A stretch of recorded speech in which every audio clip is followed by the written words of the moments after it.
Mixing cover crops can provide multiple benefits at once. For example, a small grain's weed suppression paired with a legume's nitrogen fixation can positively impact the next cash crop in two ways. The challenge is ensuring that both species can thrive together under local conditions.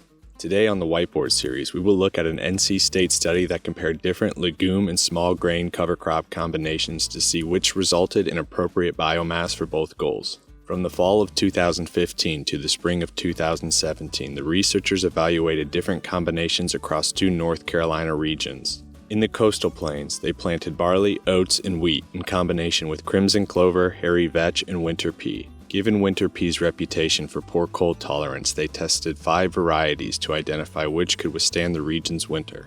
For the Piedmont region, research occurred from the fall of 2016 to spring 2017. Here, the same legume species and genotypes were used, but complications with Hessian fly restricted the small grains to just oats and barley. Biomass was collected to assess the results. Let's start with the Coastal Plains. All winter pea varieties showed minimal cold damage and produced biomass similar to crimson clover and hairy vetch, making them a viable option for farmers in this region. Hairy vetch and winter pea produce similar biomass regardless of small grain species. However, crimson clover, which had one of the highest legume biomasses when mixed with barley and wheat, saw a significant decline in growth when mixed with oats. This is likely due to early season competitiveness.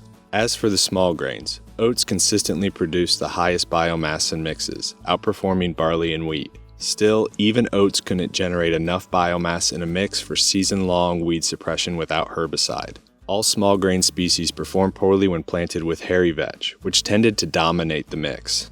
Now let's look at the Piedmont region. Hairy vetch again dominated, leading to lower small grain biomass. The barley and oats in this region perform best when paired with crimson clover or winter pea genotype NCAWP. However, the NCAWP winter pea genotype struggled in this region, and only 2 pea varieties, Romac and common winter pea, had similar growth to other legumes in the Piedmont. Total biomass had better results in this region, with all combinations exceeding 5,000 pounds per acre. So what can we take away from this research? First, winter peas are a viable option in areas where they can survive cold winters without significant injury. Second, in regions like the Coastal Plains, where legumes often dominate, selecting competitive small grains like oats can help balance a mix. Hairy vetch, while highly productive, can outcompete many small grains. Growers may want to avoid it or plant at a lower rate to lessen its competitiveness in a mix. Finally, this research highlights the importance of tailoring cover crop selection to local conditions and specific goals. A mix that works well in one region may perform differently in another. Localized species recommendations and seeding rates are key to success.